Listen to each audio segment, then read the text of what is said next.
I think Groupon and Living Social are really they're changing the whole dynamic of selling online to consumers. They're bringing great value to customers. I think that's the primary thing. Blue Nile on Monday is going to have a deal with Living Social for $200 of jewelry for $100. Consumers really react to that. I think for merchants, it's all about customer acquisition. So for a retailer like ourselves, that's a great deal to bring in customers, get them to try the brand, and become repeat customers over time. And now, how do they impact consumer expectations? Are consumers starting to expect lower prices, and how does that affect business? Well, I think across the board, consumers are value conscious in this economy and are just becoming more so. Groupon probably accelerates that. They want to see the deal that they can get today, and I think you, as a retailer, you just have to have the value and have the cost structure to be able to do that and drive that part of the business. Blue Nile's always been 20 to 40% less expensive than your typical jeweler, so we're positioned to be able to take advantage of that trend. One of the other things that you're involved in is a company, Zulily, which is in the online discount space. Can you tell me a little bit about that and Sure.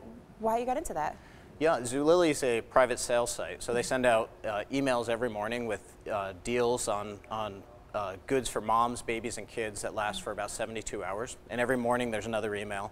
The business has grown enormously. It's about 2 years old, and there's millions of moms now subscribed to the site and getting those emails every morning. And it really feeds off the same trends we're talking about. You know, it's a desire for really high quality product at an affordable price, and that's a recipe in retail that just works really well. Now, but you see that space getting really competitive because we have sites like Woot, we have obviously Groupon. Is that business model going to get competitive, or is there room for more players in that sector? You know, both the daily deal space and the private sales space, which are, you know, one is the services part of the market, one's the goods part of the market.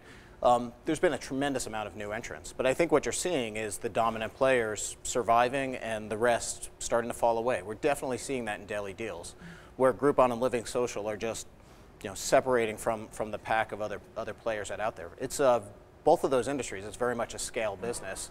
You know, for Groupon and Living Social, the more sales force you have, the better deals you can get that are more kind of hyper local to consumers. So you need scale to support that sales force, and smaller players can't do that as well. In private sales, it's the same thing. We're seeing a few players, Gilt, Zulily, Rulala, that are really getting to a completely different scale than everyone else in the market.